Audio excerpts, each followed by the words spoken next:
So, up front, we've got three fast starters. Mika Hakkinen, pole position in the McLaren. David Coulthard, fast starter, second in the McLaren. Eddie Irvine in the Ferrari. And Irvine, on the clean side of the track, aims to get past David Coulthard before the first corner, improve his position, track position, one place. Whether or not he'll be able to do it, we'll know pretty soon. It is go! Good one for Mika Hakkinen. Eddie Irvine's got away well, but he's still behind Coulthard, and Coulthard is still in that second position. Frentzen is coming up. One of the stewards has moved ahead of Frentzen. It looks like Rubens Barrichello. Are they all round that first corner safely? Yes. Yes, I think one of the Benettons ran into, or Lacey ran into the back of one of the Benettons. A little bit of carbon fibre flying around off of a front, probably an end fence of a front wing. Oh, Coulthard and Hakkinen touch. Great start by Rubens Barrichello. Off goes the McLaren. Off goes the McLaren. Mika Hakkinen. Mika Hakkinen is off the track. Together with David Coulthard, who he's going to have to storm his way through the field. And Rubens Barrichello is right up with David Coulthard. The steward and the McLaren are battling for the lead. Remember what I said about Austria being a dramatic race always. There's drama here already. Here's the replay as they turn in for turn two. Yes, Coulthard coming from a long way back and just touches the back of Hakkinen and they both manage to keep the engine running. Everybody after queuing up behind. Hakkinen off backwards with the engine running and Coulthard coming from a long way back. Then I saw a rear wing coming into the view of somebody else. And Barrichello took the advantage and dived through inside Eddie Irvine. And look at the gap between Frentzen in fourth position and the second Ferrari of Mika Salo has gained 2 places already. Salo in the pit, Salo making that pit stop for the new nose. He had to do it, no question about it. His front tyres will be trashed. He'll be going back through the field. He may as well stop now and take the advantage of the new front wing. Salo in, takes about 18-19 seconds, Murray, to change that. Yes, this is one of the things they practice all the time. They've got it already there. They're changing tyres at the same time. You see, changing the right front. Well, of course, they used the front wing look to lift the car up, so they had to get the mechanics in to manually lift the car to change the nose. Ross Brawn says it's okay, let him go. There is Hakkinen battling against Damon Hill for 13th place. Yeah, he's got slipstream too. Has he got enough speed to come up the inside of Damon? Is Damon going to block the line? No, he's not, but Mika didn't want to have a stab. Mika doesn't appear to be able to brake so late into turn one, so he must be taking them somewhere else. We haven't seen it happen, but it might well be. There's a left-hand sweeper now into two. He's got tremendous slipstream, and he's going to take it now, surely. Yes, he's going to get past Damon. Well, there is an indication of the comparative performances of the McLaren Mercedes, the Jordan Mugen Honda, Mika Hakkinen and Damon Hill, and Mika Hakkinen's next target is Jarno Trulli.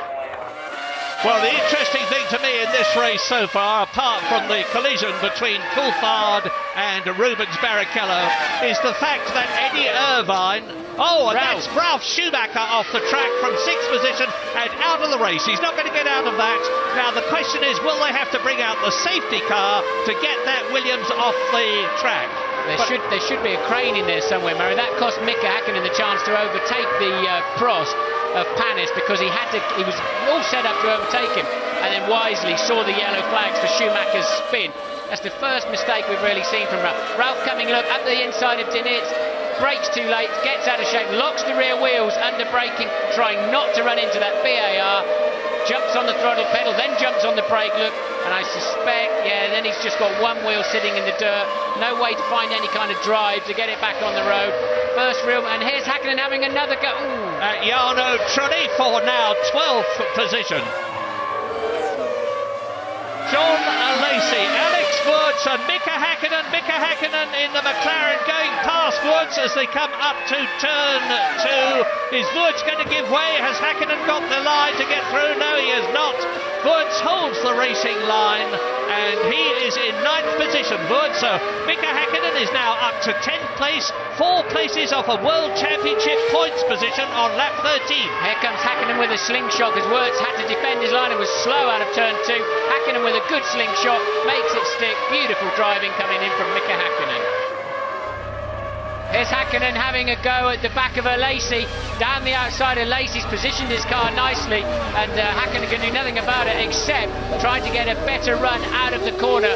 But Lacey a little bit too wise for that. Coulthard the fastest man on the track, but then Barrichello in second place, really putting in some good lap times. And moving, as you say, Murray, moving away. And this is Lacey now coming in Zonta. So Zonta quite slow into that corner, actually. Yeah, Zonta was 8th, is now 9th. So Mika Hakkinen has got a real chance now to get up into the points. I think Zonta might be an easy touch for Hakkinen. Then his afternoon's work really begins. He then starts moving on. Fisichella, he may be able to get him. Then Villeneuve and co, they're going to be tough to get right into that top 6. And watch Hakkinen coming through now. This is turn 1. He's inside Zonta. He's past the Brazilian. Holds the slide on the McLaren. Climbs up towards turn 2. And he's now in 9th place. Hakkinen now is just 3 places off that point, and Lacey goes for Fisichella. This is where they collided last year. The Sauber and the Benetton had a cubby together at that point last year. Can't believe they didn't touch, actually. That must have been close, but Hakkinen gets a run on them, but he's got to be careful he doesn't trip over them squabbling, because Lacey is very much on the move. And he's through. Yeah, there's a nice move there from Jean. He's slow on the way out, but he's covering the line well. The 2 Saubers working beautifully, and as I said before, now it's when Hakkinen has got his problems. But Lacey past Fisichella, I believe Hakkinen will get Fisichella quite easily. Yeah, but Lacey is also catching Villeneuve in the BAR, who's in 6th position. Hakkinen hasn't got enough confidence in there, Murray. Now's his chance, out of 1, and this slightly longer straight into 2, where Hakkinen appears to have more confidence to be last of the late breakers. Let's watch. This is where Hakkinen has taken places, and he's going to do so again. A nice clean move. Fisichella is obliged to give him the racing line and take great care about not running wide onto the grass, which was what so many people have done. Yet another place for Mika Hakkinen, so it is now just Jean Alesi and Villeneuve to get through into 6th position for a point. As Damon Hill takes Jacques Villeneuve, the Jordan goes past passes Zonta in the BAR, and look how close Zonta is. His rear wing comes out from underneath Damon Hill's wing, and he's fighting back. Yeah, both BARs very slow under braking. They've got some kind of maybe a long brake pedal or something. McLaren are now very much in the ascendancy, because both Mika Hakkinen and David Coulthard are in point scoring positions, and only Eddie Irvine is for Ferrari. Yes, and this is 5th place man closing down 4th place man Frentzen. Hakkinen versus Frentzen. He's a bit closer this time, but we've seen Hakkinen not really have confidence in here, and he's trying it. Yes, and Frentzen really had to be kind there and let him through. That was brave stuff from Hakkinen. Really good stuff going in there, and Frentzen had to have an accident or give way, and that's exactly what he did. A terrific bit of bullish driving by Mika Hakkinen, who just forced Frentzen to give way. Into the pit lane comes Rubens Barrichello from 2nd position. Now what Coulthard needs to happen is for Irvine to make a stop too, but Barrichello coming in, a reasonable time that in the race, a good strategy, new set of tyres. This should take just under 8 seconds really, but the fueling is that's a longer stop, and he sort of pulled away and had to. Now the lollipop man saw the other car coming in and correctly stopped Rubens barrelling out into the pit lane. Race leader in the pits, Coulthard in the pit lane. That's a good idea to get him in so that he does not get held up anymore by the Ferrari of Salo. So crucial stop here for Coulthard. All told, when you're on a one-stopper, it takes 22 seconds total time lost. And not bad there, not bad, not great, but not bad for Coulthard. He will just about maintain his lead, mostly because Barrichello had a poor pit stop too.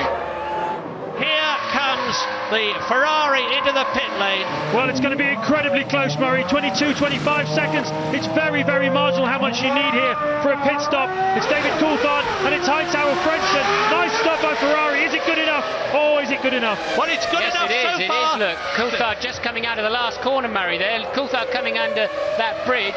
Irvine's got to get out of that tight pit lane. Irvine will lead this race. He's leading the race, and he's got Salo in front of him. Another brilliant strategical decision by Ross Brawn of Ferrari.